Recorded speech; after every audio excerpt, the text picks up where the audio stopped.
നിങ്ങളെയൊക്കെ ഇവിടെ നിന്ന് കുടിയൊഴിപ്പിച്ച് അല്ലെങ്കിൽ ഇതെല്ലാം ഒന്ന് കാടാക്കി മാറ്റാം അങ്ങനെ വല്ല നിഗൂഢ ലക്ഷ്യങ്ങൾ നടക്കുന്ന പോലെ തോന്നുന്നു. അതിനെക്കുറിച്ച് എന്ത് പറയുന്നു? ഫോറസ്റ്റിൻ്റെ ഭാഗത്തുനിന്ന് അതുപോലെ ഒരു അണ്ടർഗ്രൗണ്ട് പരിപാടി നടക്കുന്നുണ്ട്. തട്ടേക്കാട് അക്കരെ ഭാഗത്ത് പല ചെറിയ വീടുകളെ സമീപിച്ച് 5 ലക്ഷം രൂപ മേടിച്ചിട്ട് അവരെ ഒഴിവാക്കുന്ന ഒരു സംവിധാനം ഇപ്പോൾ നിലവിൽ ഓടിക്കൊണ്ടിരിക്കുന്നുണ്ട്. അവർക്ക് 15 ലക്ഷം രൂപ വരെ കൊടുക്കുമെന്നാണ് പറയണത്. ഇപ്പോൾ 2 ഏക്കർ 3 ഏക്കർ റബ്ബർ പ്ലാന്റ് ഉള്ള ഒരാൾക്ക് ഈ 15 ലക്ഷം രൂപ കൊണ്ട് ഒഴിവായി പോകാൻ പറ്റില്ല. പട്ടയുള്ള ഭൂമിയാണെങ്കിലും ഇപ്പോൾ അവർ ആ രീതിയിൽ പോകുന്നുണ്ട്. പിന്നെ ഇവിടുത്തെ കാര്യം പറഞ്ഞു കഴിഞ്ഞാൽ കഴിഞ്ഞ ദിവസം എന്നോട് ഇങ്ങനെ ഈ ചങ്ങാടത്തിൽ വരുന്നത്, ഇന്ന് ഈ ലോകം ഇത്ര ടെക്നോളജി ഭയങ്കരമായിട്ട് വികസിച്ചിരിക്കുന്നതാണ്. ഇപ്പോഴും പ്രാകൃതമായ രീതി എന്ന് വേണമെങ്കിൽ പറയാം. ഈ ചങ്ങാടത്തിൽ ഈ കഴ കൊണ്ട് ഊന്നി ഇക്കരെ കടന്ന് വരിക. ഞാനൊരു 28 വർഷമായി ഇവിടെ സ്ഥലം വാങ്ങിച്ച് വരുമ്പോൾ അന്ന് ഒരു വഞ്ചിയിലാണ് ഇപ്പുറം കടന്നുകൊണ്ടിരുന്നത്. 28 വർഷം കൊണ്ട് ഒരു വഞ്ചിയിൽ നിന്നൊരു ചങ്ങാടത്തിൻ്റെ പുരോഗതി മാത്രമേ ഈ ഭാഗത്തേക്ക് ഉണ്ടായിട്ടുള്ളൂ.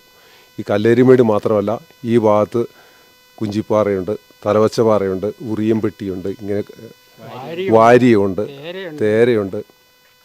ഒത്തിരി വളരെയധികം കുടികളുണ്ട് ഇവിടെ. പിന്നെ മറ്റൊന്ന് പറഞ്ഞു കഴിഞ്ഞാൽ മനുഷ്യനെ 2 തരത്തിൽ ഗവൺമെൻറ് കാണുന്നു.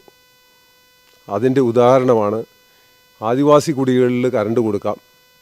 ഈ റോഡിൽ കൂടെ പോകുന്ന കറണ്ട് ഇവിടുത്തെ 200 വീട്ടുകാർക്ക് ഗവൺമെൻറ് കൊടുക്കില്ല. എറണാകുളം ജില്ല സമ്പൂർണ്ണ വൈദ്യുതീകരിച്ച ജില്ലയാണെന്നും പറഞ്ഞ് അന്നത്തെ മുഖ്യമന്ത്രി അവാർഡ് കൊടുത്തു.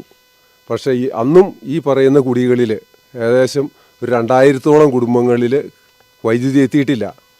ഇന്നും ഈ കല്ലേരിമേട്ടിൽ എത്തിയിട്ടില്ല. മനുഷ്യർ 2 തരത്തിലുള്ള പൗരന്മാരാക്കിയാണ് ഇവർ കാണുന്നത്. ഇത് രാഷ്ട്രീയ നേട്ടമാണ് എന്ന് പറഞ്ഞു.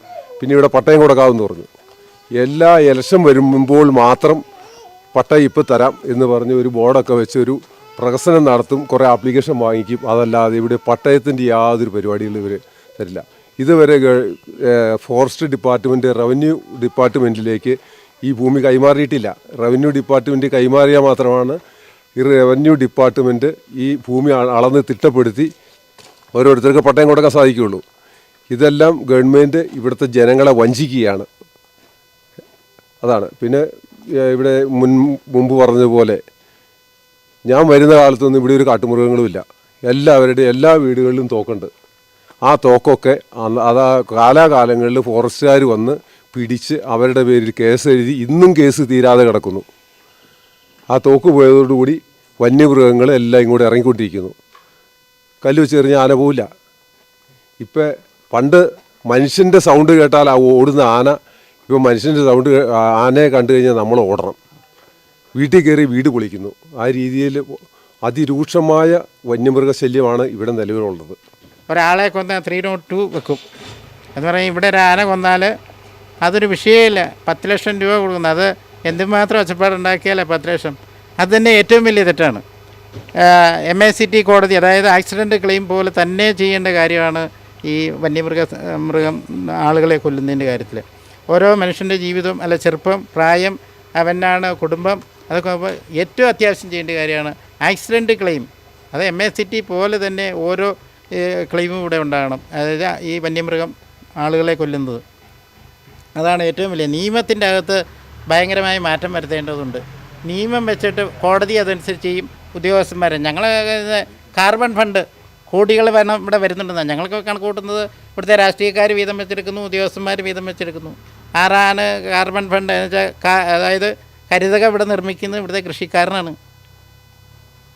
ഇന്ത്യക്ക് സ്വാതന്ത്ര്യം കിട്ടുമ്പോൾ 24% വനം ഉണ്ടായിരുന്നത് ഇപ്പോൾ 29% വനമുണ്ട് കേരളത്തിൽ. അത് 33% ആക്കാനുള്ള പരിശ്രമമാണ് ഇപ്പോൾ ഈ നടന്നുകൊണ്ടിരിക്കുന്നത്. ഇന്ത്യയിൽ ഏറ്റവും കൂടുതൽ വനമുള്ള സ്ഥലം 54% ഹരിതകം നിൽക്കുന്ന സ്ഥലമാണ് കേരളം. നമ്മുടെ ആലപ്പുഴ ജില്ലയിൽ മാത്രമേ വനമില്ലാതുള്ളൂ. പക്ഷേ ഈ അടുത്ത കാലത്ത് ഞാൻ അവിടെ പോയപ്പോൾ അവിടെയും ശരിക്കും മരമൊക്കെ വെച്ച ആൾക്കാർ കൃഷിക്കാരൻ സംരക്ഷിക്കുന്നുണ്ട്. വനം ഹരിതകം ഇവർ പറഞ്ഞ് പഠിപ്പിക്കുന്നത് നമ്മളോട് ചെറുപ്പം മുതൽ 1-ാം ക്ലാസ്സിലും അതിന് താഴെയും പറഞ്ഞ് പഠിപ്പിക്കുന്നത് ഓക്സിജൻ മുഴുവൻ വരുന്നത് മരത്തിൽ നിന്നാണ്. ഓക്സിജൻ വെറും 10% മാത്രമാണ് ഹരിതകത്തിൽ നമുക്ക് കിട്ടുന്നത്. ബാക്കി 90% കടലിൽ നിന്നാണ് ഓക്സിജൻ മനുഷ്യന്. വനമില്ലാത്തടത്ത് അങ്ങനെ ഉണ്ടെങ്കിൽ മഴ പെയ്യരുതല്ലോ. കടലിൽ മഴ പെയ്യുന്നുണ്ട്, മരുഭൂമി മഴ പെയ്യുന്നുണ്ട്. അപ്പോൾ ഇതൊക്കെ ശാസ്ത്രീയമായി മനുഷ്യനെ വട്ടം കറക്കുന്ന രീതിയിലുള്ള പഠനങ്ങളും ക്രമീകരണങ്ങളും നടത്തിയ ആളുകളെ ഒരു സൈസ് വിട്ടികളാക്കുകയാണ്. ഇതിനെ എതിർക്കാൻ ആരുമില്ല, പ്രത്യേകിച്ചും മലയാളികൾ. മറ്റുള്ള സ്റ്റേറ്റിലാണെങ്കിൽ ഒരു ആന ഒരാളെ ഓടിച്ചാൽ, കടുവ ഓടിച്ചാൽ ആ പഞ്ചായത്തിലുള്ള ആ ജില്ലയിലുള്ളവർ ഒന്നിച്ചു കൂടും. നമ്മുടെ മലയാളിക്ക് ഞാനും എൻ്റെ കുടുംബം എന്നുള്ള ഒരു ചിന്താഗതിയാണ് ഇവിടങ്ങളിൽ ഇതുപോലുള്ള സ്ഥലത്തും അത് തന്നെ ഉണ്ടാകുന്നത്. അതാണ് ഇവിടെ ഏറ്റവും വലിയ പ്രശ്നം. എതിർക്കുക എന്ന് പറഞ്ഞാൽ നിയമം പേടിപ്പിക്കുന്നുണ്ട്, അതാണ് പ്രശ്നം. നിയമം നമ്മൾക്കെതിരെ മനുഷ്യനാണ് ഒന്നാം സ്ഥാനം കൊടുക്കേണ്ടത്, ബാക്കി ഒരു വസ്തുവിനല്ല. മനുഷ്യന് ഒന്നാം സ്ഥാനം കൊടുക്കുക, മൃഗത്തിനൊക്കെ അത് കഴിഞ്ഞ് 4, 5, 6 സ്ഥാനത്ത് കൊടുത്താൽ മതി. അതാണ് ചെയ്യേണ്ടത്. അതിനുള്ള നിയമം ഉണ്ടാകണം, അതിന് ഉള്ള പരിശ്രമം ഉണ്ടാകണം. അതാണ് മനുഷ്യനെ ഇവിടെ നിൽക്കണമെങ്കിൽ. കൃഷിക്കാരനില്ലെങ്കിൽ ഒന്നുമില്ല. ഇവർ പറയുന്ന ഹരിതകം നിൽക്കണമെങ്കിൽ കൃഷിക്കാരൻ നിൽക്കണം, വനം മാത്രം നിന്നാൽ പോരാ. ഇപ്പോൾ ഈ ഇവർ നമ്മളെ പഠിപ്പിക്കുന്നതുകൊണ്ട് വനം ഉണ്ടായിട്ടൊന്നും അല്ല ഇവിടുത്തെ ബാക്കി കാര്യങ്ങളൊക്കെ നിയന്ത്രിക്കുന്നത്. ഭൂമിയും സൂര്യനും തമ്മിൽ ഓരോ വർഷവും കുറച്ച് അടുത്തുകൊണ്ടിരിക്കുന്നതുകൊണ്ട് ഇവിടെ ചൂട് കൂടുന്നു. ചൂട് കൂടുമ്പോൾ പ്രശ്നങ്ങൾ കൂടുന്നു. അതാണ് അടിസ്ഥാനം, അതാണ് ശാസ്ത്രീയപരമായ അടിസ്ഥാനം. അതൊന്നും അവർ പറയുന്നില്ല. മരം മുഴുവൻ പോയതുകൊണ്ടാണ് ഇത് കേൾക്കുന്ന കുറേ ആൾക്കാരെ ടൗണിലിരിക്കുന്നവർ ഓർക്കുന്നത്, മരം ഇല്ലാത്തതുകൊണ്ട് ഇവിടെ മൊത്തം നശിച്ചു. അവർ മരം വെക്കത്തില്ല. ലോക ക്രമം അനുസരിച്ച് അല്ലെങ്കിൽ ലോക നിയമം അനുസരിച്ച് ഒരാനയ്ക്ക് 25 ഹെക്ടർ ചതുരശ്ര ഹെക്ടർ സ്ഥലം വേണം. നമ്മുടെ കേരളത്തിലെ വനത്തിൻ്റെ വിസ്തൃതി അനുസരിച്ച് 1000 താഴെ ആനയ്ക്ക് നിൽക്കാൻ പറ്റുള്ളൂ. അതിനുള്ള ഇടയേ ഉള്ളൂ, അതിനുള്ള സംവിധാനമേ ഉള്ളൂ. 2008, 2009 ഫോറസ്റ്റ് ഡിപ്പാർട്ട്മെൻറ്റ് നിയമസഭയിൽ കൊടുത്ത കണക്കനുസരിച്ച് 3000 ആന ഇവിടെ ഉണ്ടെന്നാണ് പറയുന്നത്. ഇന്നത് 8000 ആനയുണ്ട്.